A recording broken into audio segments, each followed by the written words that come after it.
as a chairman, Committee on Health and Population Services. So this our member, Vice Chairperson, Attorney Danny Corsiga. Members, Leonie Taguelas, wala pa po Sir Guillermo de Castro, Geoffrey Asur, and Jeria. So, proceed na po kita. The subject, the proposed ordinance number 19, thus 2026, an ordinance amending section 7 of ordinance number 017 series of 2013 per LHB resolution number 01 series of 2026. Yadi po ang asa 2013 municipal ordinance number 017, an ordinance institutionalizing the barangay health workers, BHW, and the barangay nutrition scholars welfare by granting incentives and benefits to those who have satisfactorily served continuously or an aggregate of 15 years in their respective barangays within the municipality of Bulan. Ini po na i-amend is on section 7. The original ordinance on section 7 is availment of the benefits.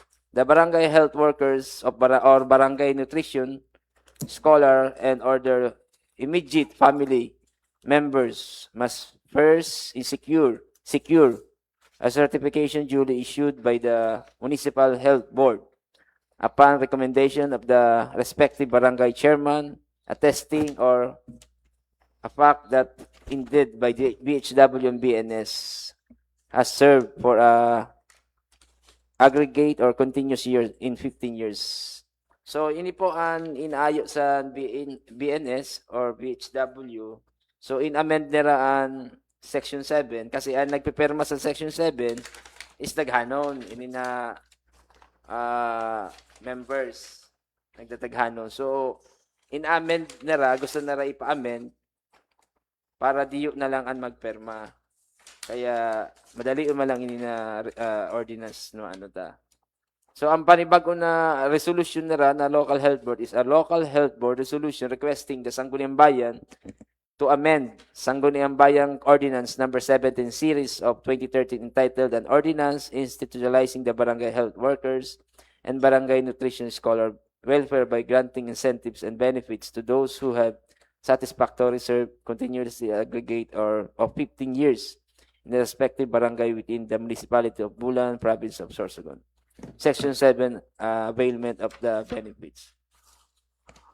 So, yadi na po ang amendments sa Section 7. So, availment of benefits. The barangay health worker or barangay nutrition scholar or immediate family members must be secure a certification duly issued by the local health board signed by number 1, municipal mayor, number 2, municipal vice mayor, number 3, MHO, number 4, DOH representative, number 5, SB chairman, Committee on Health, number 6, BHW president, and number 7, the Municipal Nutrition Action Officer. So, mao lang po ang mapirma sa niyan. So, members, yadi lang po. Mao po in-amend na Section 7. Composition of members. Mr. Chair? Yes, Councilor. Just to clarify, Tabi, kasi on paper, parang mas daghan ini na amendment. To clarify lang, yung original po na ordinance, ang mapirma ay Ito, Local- Liga President, DOH representative, yes. din po nakabutang Yeah, section. Sabay asa Okay. Daghanon siya. 1, 2, 3, 4, 5. niyan sa So, magiging 5 uno. tulo. 15. Pati hindi. 16, 17, 18. Oh, 19. Oo. 19 Ito. signatories. Oh, maproseso nga talaga. Proseso talaga. So, ang local health board na kung pwede, so 6 na lang ang magpipirma. Hindi naman siguro kamuha. Okay man ha, Eman? Nagpag-irestoryahan naman yung sa local health board. Yes po, Mr. Chair. Ay, yung suggestion po na i-lessen ang signatories came from the local health Yes. board. Yes po. deliberations. Okay. Hali cons attorney sa local health board resolution. Any kung may ka? Wala naman po, Mr. Chair. Mr. Chair, ano po sa niyan, attestation lang san po nung barangay ang kaipuhan, wala na iba na document, yung paresan, barangay resolution, diri na nira, inaayo.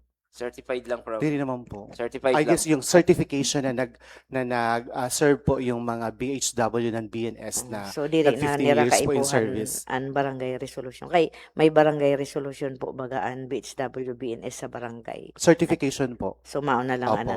no need na, Opo.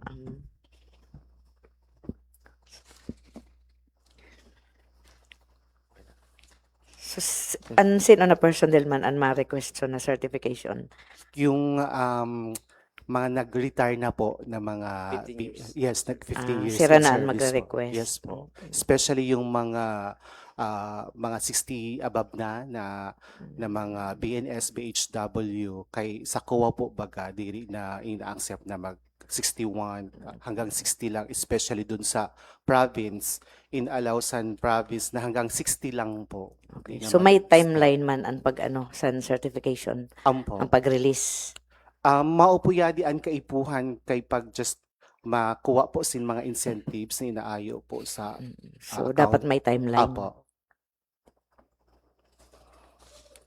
Kay daghan na nga ni po tabi sila naghuhulat ng mga nag-retire na ng mga BNS po. Tsaka ang mga mapirma nila. problema sila kay Sig and Relief po sila. Oh, mao po. Daghan na ang mapirma. mapirma. Daghanon ha. Oo.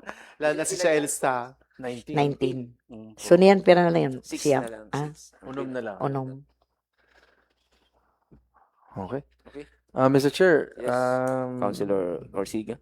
given na nagrabe man talaga ang trabaho sa mga BHW na saday-saday man lang ang Honorarium. ang honorarium nila. So wala man siguro problema nan syempre important din na haliunta ang mga proseso na nagpapasakit pa sa kanila. So with that, I move for the approval of this proposed ordinance to be approved on committee level, Tabi, Mr. Chair. Second motion. Okay. Ang motion of Councilor Orsiga, seconded by Councilor Guelas. The proposed ordinance number 19-2026, an ordinance amending section 7 of an ordinance number 017 series of 2013 is approved on committee level. Thank you. Committee hearing is adjourned.